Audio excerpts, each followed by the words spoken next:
Welcome to sixth grade math. You ready for the lesson? A flower shop sells carnations in several different colors. Morgan is selecting a carnation for her mom from the colors shown. She decides to close her eyes and pick a carnation. Write a ratio that compares the number of yellow carnations to the total number of carnations. So there's one yellow carnation, but there are 5 carnations in total. So she has a 1 in 5 chance of picking a yellow carnation. What percent of the carnations are yellow? Well, 1/5 is equal to 20%, because 20 goes into 100 5 times. Does Morgan have a good chance of selecting a yellow carnation? 1 out of 5? No. Only 1 out of 5 carnations is yellow. She has a less likely chance of selecting a yellow carnation.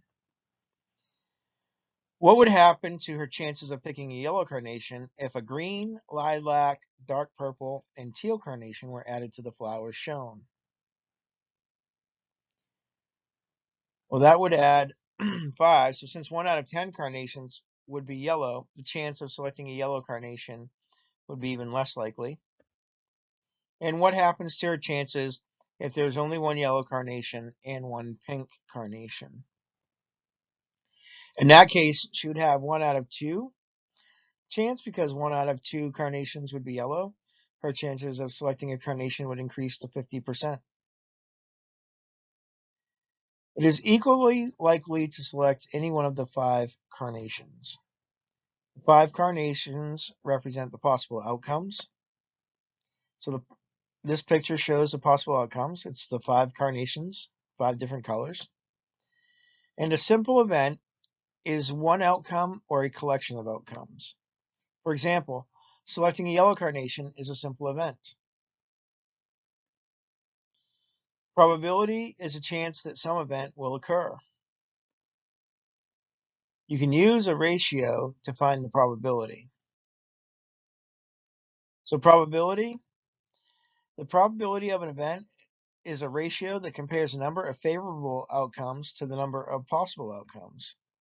So in symbols, we have the probability of event, which is P of the event, probability, equals the number of favorable outcomes over the number of possible outcomes. So the possible outcomes is you could pick any of the carnations, and the favorable outcome is you pick the yellow carnation. Scaffolding questions. We have a 6-sided die. How many sides does the number cube have? Well, we just told you it has 6. What number appears on the number cube or the die? 1, 2, 3, 4, 5, and 6. Is rolling a 1 very likely? No. Why is rolling a 1 not very likely? There's only one 1 on the cube. Are you more likely to roll a 2 or a 4 than a 1? Why? Yes, there are 2 number possible outcomes instead of only 1 number possible outcome. So when it says, are you more likely to roll a 2 or a 4 than a 1, it means either a 2 or a 4. So that's your 2 possible outcomes compared to only 1 for the number 1. Can you think of an example of a number that would be impossible to roll? The only numbers that would be impossible to roll are numbers not on the die. On a die. Die is singular for dice. There's an equal probability to roll any number on the die. Would it be possible or impossible to roll a 2 and a 4? Why? It would be impossible because a die can only land on one side, so one number at a time. So if you're rolling at one time, it can't land on both 2 and a 4. It can only land on 1 or any of the other 4 numbers. The probability of an event is a ratio comparing the number of favorable outcomes to the number of possible outcomes. Since a probability is a ratio, it can be expressed as a percent, a fraction, or a decimal. And the form in which the answer should be given depends on the question and the types of numbers being used. The probability that an event will occur is a number from 0 to 1, including 0 and 1. So the closer a probability is to 1, the more likely the event is to happen.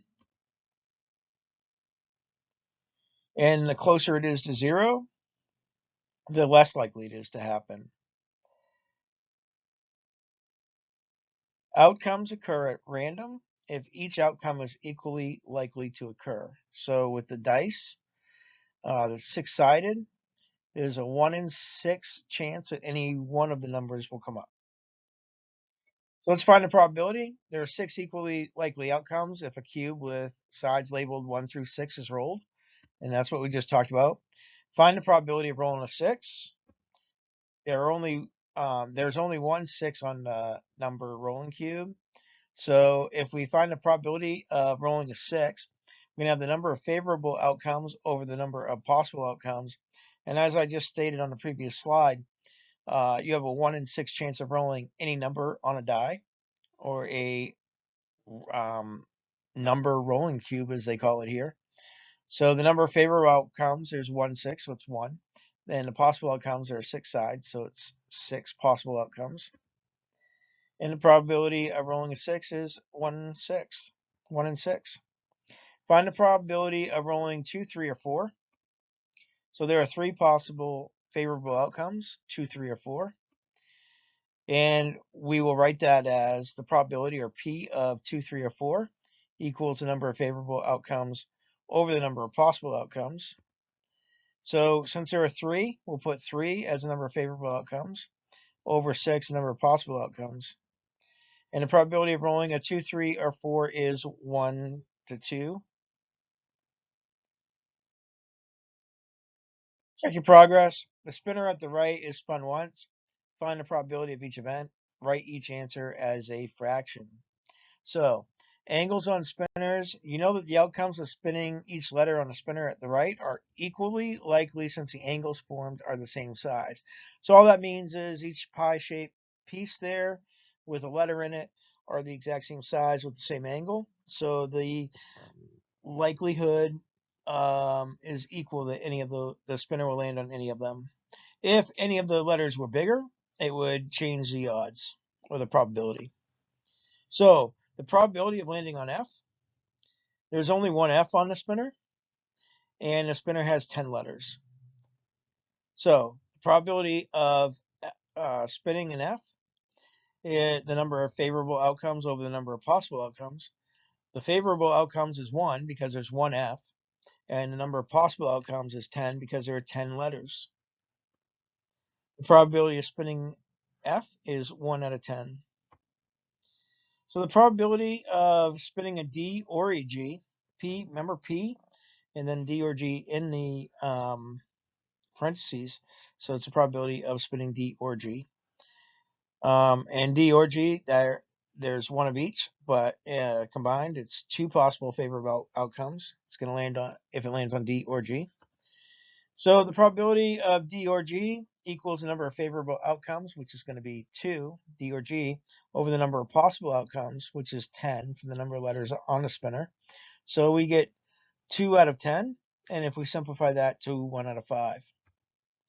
The probability of spinning a D or G is 1 to 5, 1 out of 5. And how about C, the probability of spinning a vowel? There are 3 possible favorable outcomes, A, E, or I.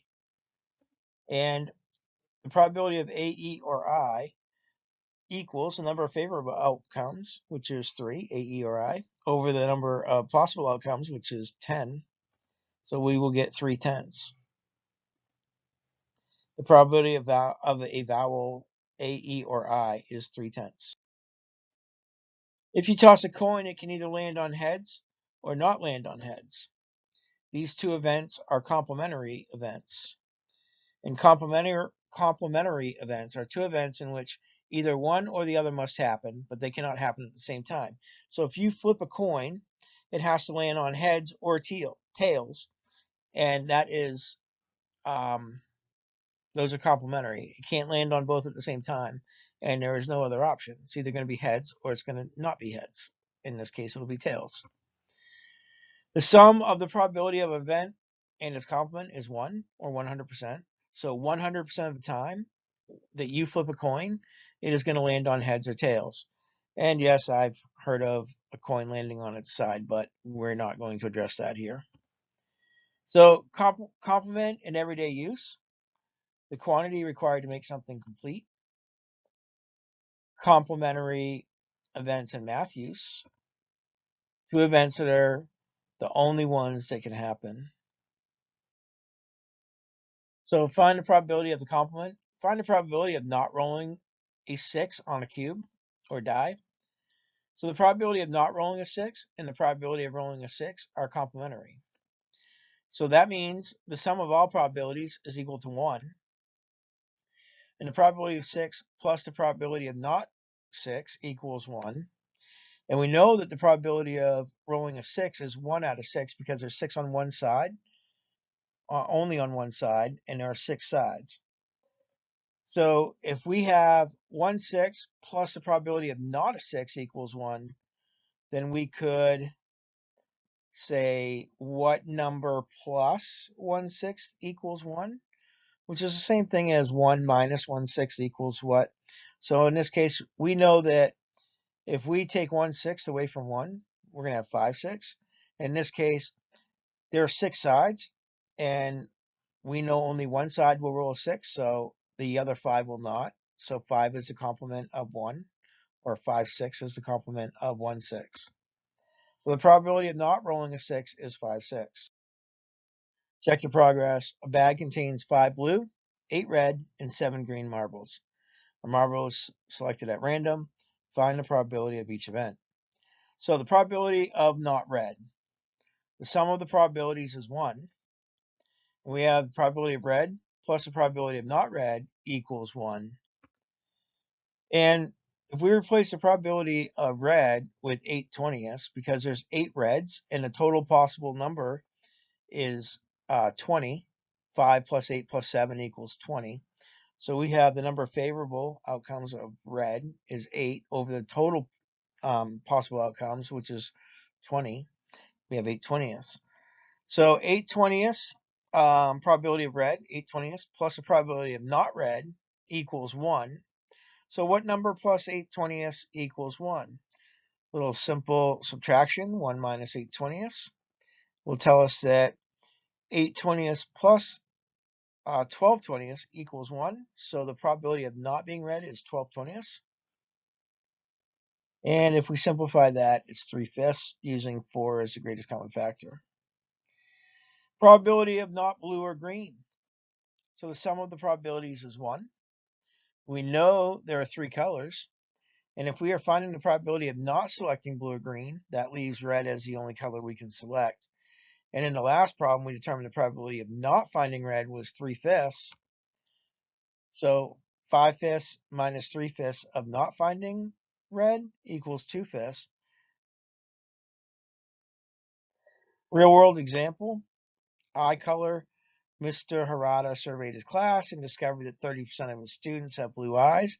Identify the complement of this event and then find its probability. The complement of having blue eyes is not having blue eyes. So the sum of the probabilities is 100%. And if we have the probability of blue eyes plus the probability of not blue eyes equals 100%, and we replace the probability of blue eyes with 30%, we know that 30% plus the probability of not blue eyes equals 100%. So we need to find that difference. And we will say what number plus 30% equals 100%. And if we subtract 30% from 100%, it'll be 70%. So the probability of not blue eyes is 70%.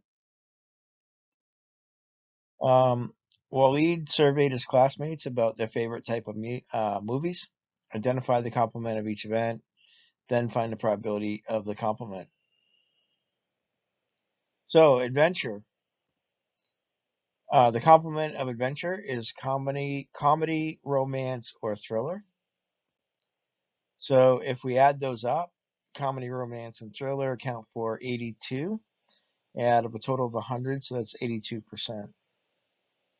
And how about romance or thriller? The complement of romance or thriller is comedy or adventure.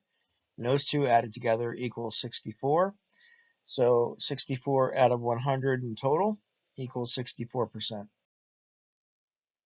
Additional examples. There are 6 equally likely outcomes on the spinner at the right.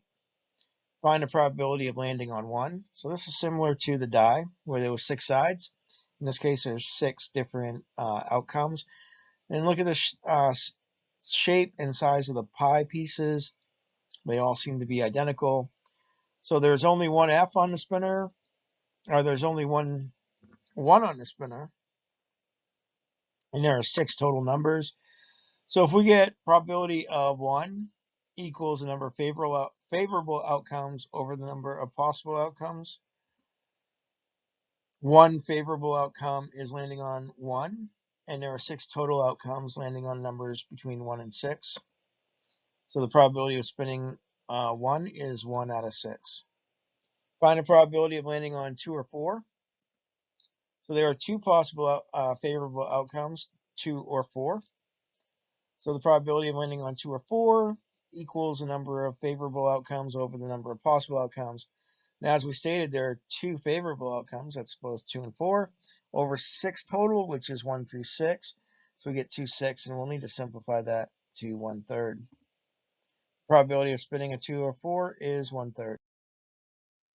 There are 6 equally likely outcomes on the spinner. The spinner is spun once. Find the probability of not landing on 6. So the probability of not landing on 6 and the probability of spinning a 6 are complementary.